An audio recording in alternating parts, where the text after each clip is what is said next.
Hello everyone, how are you doing today?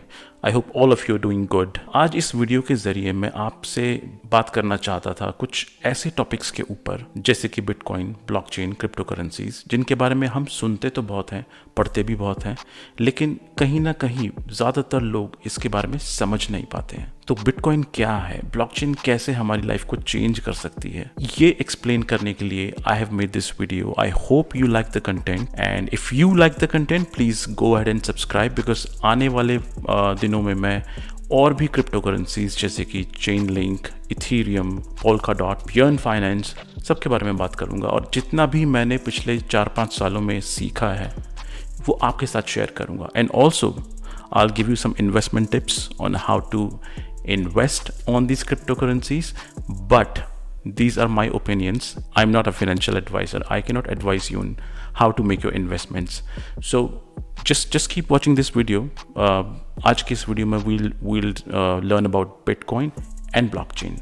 तो कहानी की शुरुआत होती है 2008 के द ग्रेट रिसेशन से, जिसको हम यूएस सब प्राइम मॉर्गेज क्राइसिस के नाम से भी जानते हैं। 2008 के इस क्राइसिस के दौरान फेडरल रिजर्व, जो कि एक फाइनेंशियल बॉडी है just like RBI in India, जिसका काम है मॉनेटरी पॉलिसीज बनाना और करेंसी फ्लो चेक करना, उन्होंने इतने करेंसी नोट्स छाप दिए कि इन्फ्लेशन आसमान छूने लगा था। इस सिचुएशन को देखकर एक अनजान युवक जिसका नाम था सतोशी नाकामोटो, उसने एक वाइट पेपर रिलीज किया इंटरनेट पे, जिसमें उन्होंने बताया एक ऐसी क्रिप्टो करेंसी के बारे में जो कि इंटरनेट पे काम करेगी, और इसके पीछे की टेक्नोलॉजी थी blockchain technology. Crypto currency means एक ऐसी करेंसी जो इंटरनेट पे काम करेगी और जो क्रिप्टोग्राफी के थ्रू सिक्योर की जाती है। बिटकॉइन ब्लॉकचेन टेक्नोलॉजी पे काम करता है और इसको इंटरनेट के थ्रू आप किसी को भी ट्रांसफर कर सकते हैं, बशर्ते उस इंसान के पास में एक बिटकॉइन वॉलेट हो। ये बिल्कुल ईमेल के जैसा है। आपको एक ईमेल अकाउंट क्रिएट करना होता है जहाँ पे आप ईमेल रिसीव कर सकते हैं और उस अकाउंट से ईमेल सेंड कर सकते हैं। बिल्कुल ऐसे ही आपको इंटरनेट पे एक बिटकॉइन वॉलेट क्रिएट करना होता है, जिसके थ्रू आप बिटकॉइंस को ट्रांसफर कर सकते हैं किसी दूसरे इंसान को जिसके पास एक बिटकॉइन वॉलेट है।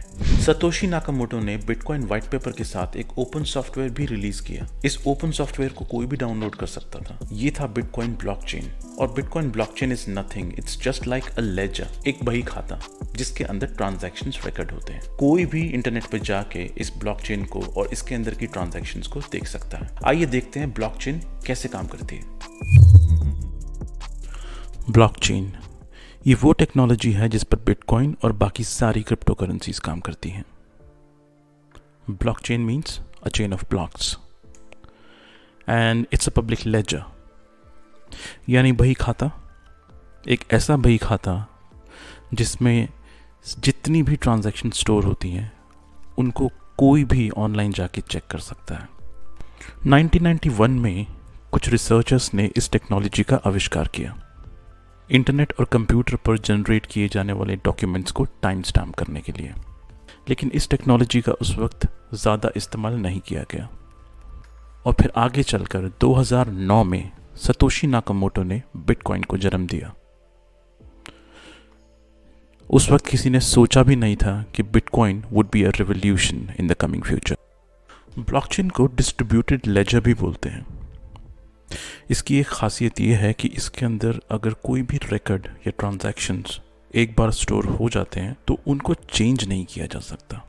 आइए देखते हैं कि ब्लॉकचेन कैसे काम करती है। ब्लॉकचेन के हर ब्लॉक में कुछ इंफॉर्मेशन सेव होती है, जैसे कि data, hash of previous block. Data से मतलब ट्रांजैक्शन रिकॉर्ड्स। इन ट्रांजैक्शन रिकॉर्ड्स में सेंडर और रिसीवर की इंफॉर्मेशन होती है और अमाउंट ऑफ बिटकॉइन जो सेंडर ने रिसीवर को सेंड किया है। एक ब्लॉक में करीब 2000 से 2500 ट्रांजैक्शंस होती हैं।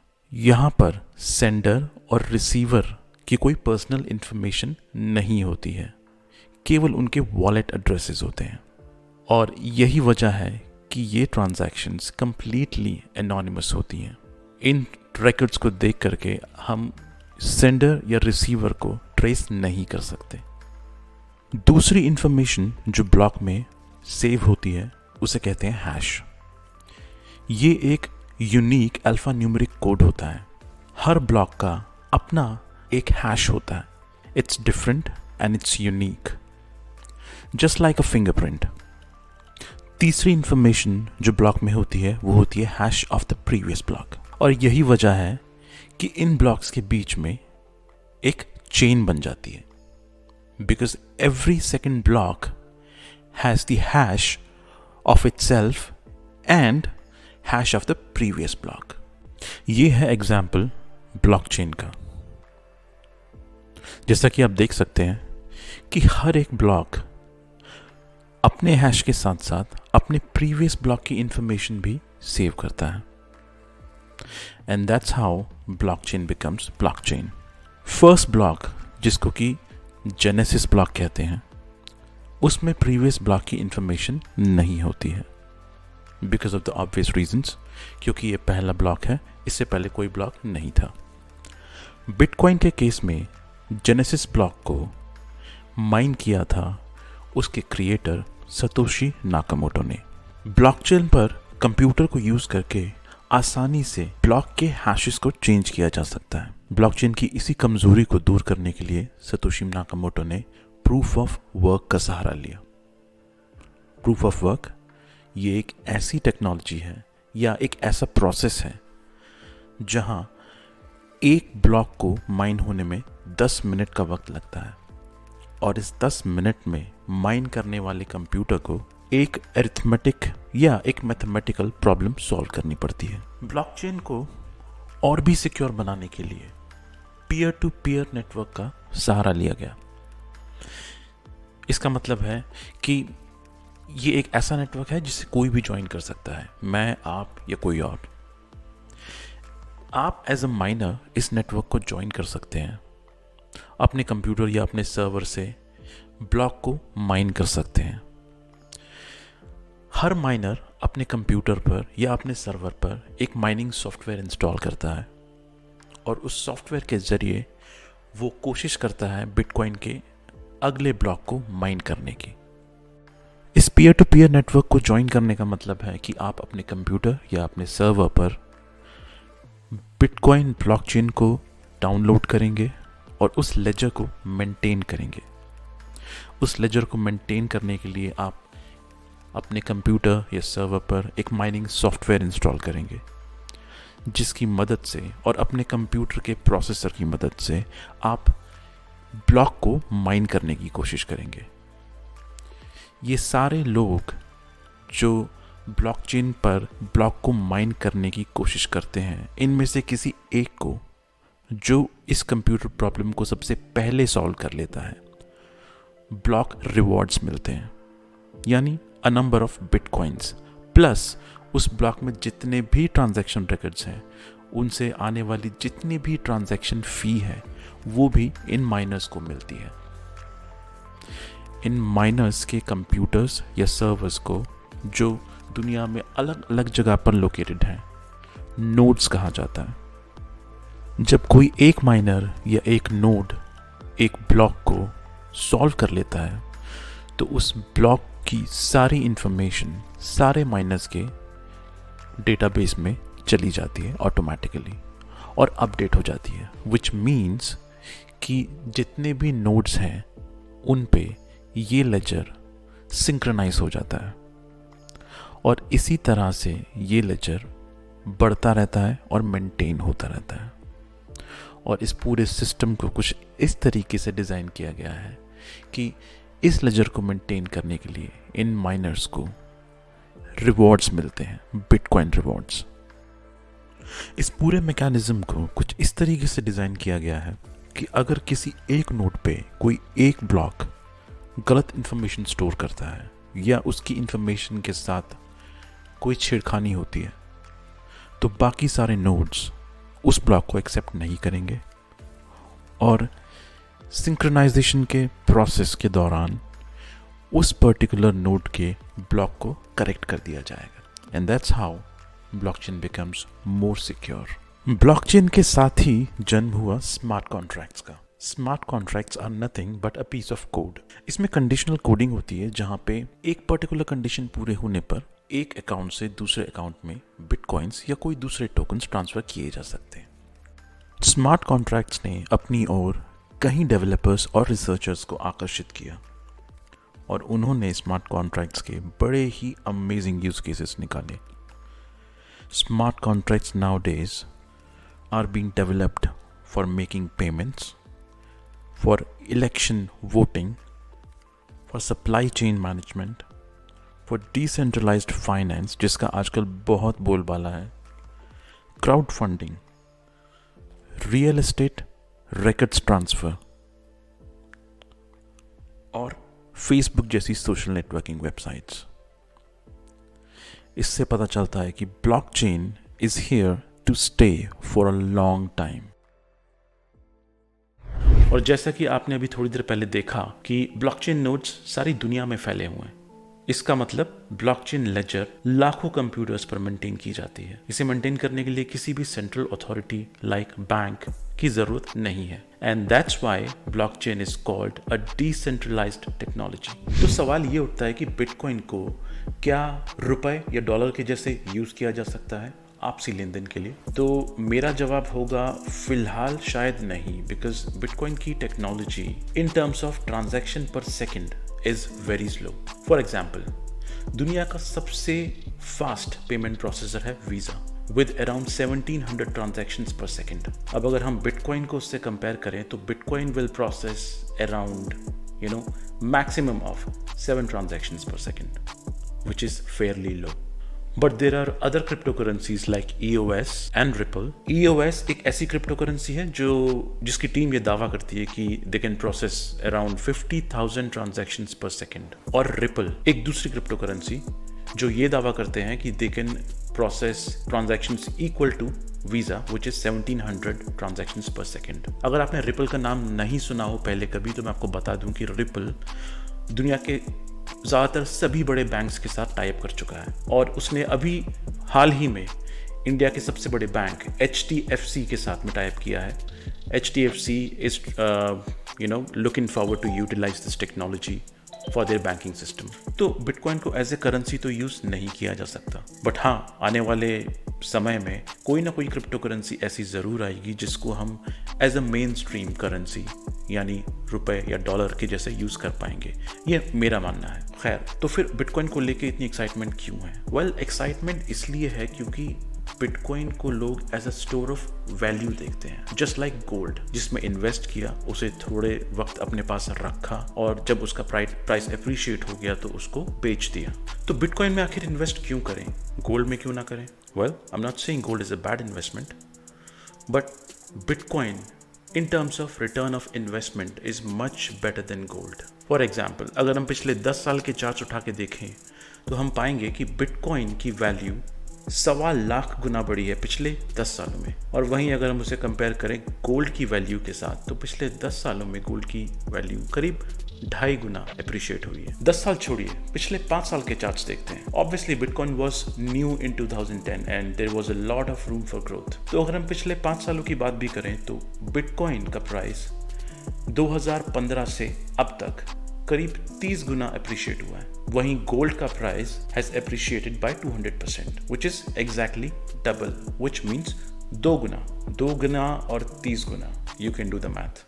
तो अब बिटकॉइन का फ्यूचर क्या होने वाला है, ये जानने के लिए मैं आपको कुछ और फैक्ट्स बताता हूँ। कुछ बड़े ऑर्गेनाइजेशंस बिटकॉइन में इन्वेस्ट कर रहे हैं, लाखों, करोड़ों, अरबों रुपए। क्यों, आइए जानते हैं। तो I just wanted to discuss these 2 articles with you.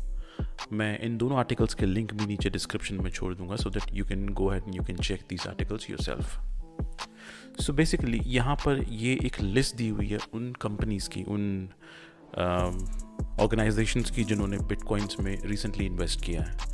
तो आप देख सकते हैं यहाँ पे लिस्ट सबसे ऊपर है MicroStrategy INC, which is a business intelligence firm. They are also into software development. After that it's Galaxy Digital Holdings, then Square INC. आप Square के बारे में जानते होंगे शायद, it's just like PayPal, it's a payment processing company. और नीचे आते आते आप देखेंगे यहाँ पे नीचे 4 कंपनीज अलग से हैं। ये हैं एसेट मैनेजमेंट कंपनीज, ये चारों। मैं आपको बता देता हूँ एग्जांपल, जैसे कि ग्रेस्केल, बिटकॉइन ट्रस्ट।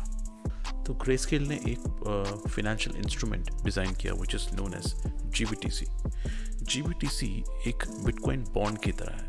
तो अगर आपको एक्चुअल बिटकॉइन में इन्वेस्ट नहीं करना, you can purchase GBTC and you can trade using GBTC on US stock exchange. Now let's take a look at कि GBTC जो कि ग्रेस्केल का प्रोडक्ट है, इसको आखिर खरीदता कौन है? वेल, मैं बता दूं आपको, अमेरिका में ये खूब जोर शोर से बिक रहा है और टोटल जितना भी अभी तक GBTC मार्केट में बिका है उसका 56% इंस्टीट्यूशनल इन्वेस्टर्स ने खरीदा है, which means big companies, investment companies, banking companies.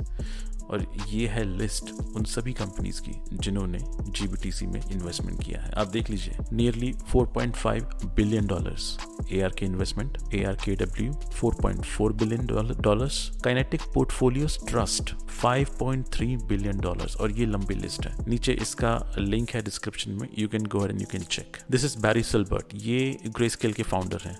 This guy started Grayscale in 2013। तो आप देख रहे हैं ये जो एसेट मैनेजमेंट कंपनीज हैं ये इन्वेस्ट कर रही हैं बिटकॉइंस में बिकॉज दे नो कि Bitcoin is going to the moon, that's the reason. और मेरे और आपके जैसे लोग, शायद हमारे जैसे कई सारे लोग हैं जो इस चीज़ से अनजान हैं, they don't know that this is going to happen and I am very excited about this. I don't know about you, इतना सब कुछ जानने के बाद में I don't know what you think, but I am really excited about this. Well, I hope आप समझ गए होंगे बिटकॉइन के कैलिबर के बारे में अब तक, बिटकॉइन का फ्यूचर क्या होने वाला है और क्या पॉसिबिलिटीज़ हैं। Personally I believe that in the coming few years Bitcoin is going to appreciate in value by at least 20 times। Yes, that's what I believe. But again, मैं आपको यहाँ पे ब्लॉकचेन और बिटकॉइन के बारे में बताने आया हूँ, आपको कन्विंस करने नहीं आया हूँ कि आपको बिटकॉइन में इन्वेस्ट करना चाहिए या नहीं। ये कम्प्लीटली आपका डिसीजन है। Well, in case if you want to invest in Bitcoin, you can register yourself on either Zeppay, WazirX or CoinDCX. I believe there are few other exchanges as well, but मैंने ये तीनों exchanges use किए हैं, इसलिए मैं आपको बता रहा हूँ। You can register yourself with them, create an account, and you can trade for Bitcoin and other cryptocurrencies that are available on each exchange. Technology और क्रिप्टो स्पेस से जुड़े रहने के कई incentives भी होते हैं, जैसे कि क्या कभी आपके साथ ऐसा हुआ है कि आप कभी सुबह सो के उठे और आपके बैंक अकाउंट में 1.5 लाख रुपए या 2 लाख रुपए आपको मिले? वेल, एग्जैक्टली ऐसा यहाँ पे नहीं होता है, लेकिन कुछ ऐसा ही पिछले महीने क्रिप्टो स्पेस में हुआ। Let me tell you how. एक डिसेंट्रलाइज्ड एक्सचेंज है Uniswap, just like ZebPay, WazirX, CoinDCX, जिनके बारे में अभी मैंने आपको बताया।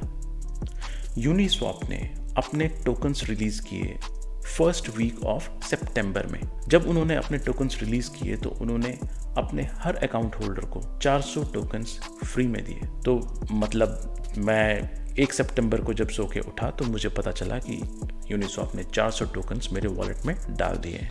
नाउ ये जो 400 टोकन थे, इनकी वैल्यू क्या थी? मैं अभी ऑस्ट्रेलिया में हूँ and I have a friend who is in India at this moment. मेरे उस दोस्त के पास यूनिस्वैप के 2 अकाउंट थे, तो उसको 800 टोकन्स मिले, 400। मैंने 400 टोकन्स को यहाँ ऑस्ट्रेलिया में $3,000 में बेचा, which means this is equivalent to around 1,50,000 रुपये। मेरे उस दोस्त ने मुझसे 1 या 2 दिन पहले अपने 800 टोकन्स को करीब 3,20,000 रुपये में बेचा, and this was literally free money. By the way, मैं आपको बता दूं कि मैंने यूनिस्वैप पर आज तक एक भी ट्रेड नहीं किया है। I just created an account. उस अकाउंट को मैंने इसलिए क्रिएट किया था कि इन केस अगर कोई कॉइन मुझे परचेस करना है और वो मुझे सेंट्रलाइज्ड एक्सचेंजेस पर ना मिले, तो आई गो टू यूनिस्वैप। तो I literally got this money for free, and not just me, मेरी तरफ बहुत सारे लोग जिन्होंने कभी यूनिस्वैप पे ट्रेड नहीं किया था, केवल अकाउंट क्रिएट किया था, उनको ये टोकन्स फ्री ऑफ कॉस्ट मिले। अपने आने वाले हर वीडियो में मैं आपको कोई भी एक अमेजिंग क्रिप्टो प्रोजेक्ट एक्सप्लेन करूंगा। Projects like Ethereum, Ripple, Polkadot, Chainlink, Yearn finance, Uniswap, जिसके बारे में हमने आज बात की, और we'll talk about the technicality of the project. We'll talk about the investment prospects as well. Apart from this, हम बात करेंगे latest news which is happening around the globe in the crypto space. और मैं आपको बताऊंगा alt coins के बारे में विच आर वर्थ इन्वेस्टिंग. तो अगर आप इन सारी इंफॉर्मेशन में इंटरेस्टेड हैं तो please subscribe to this channel. Thank you for watching this video. I hope you have a great day. Good bye.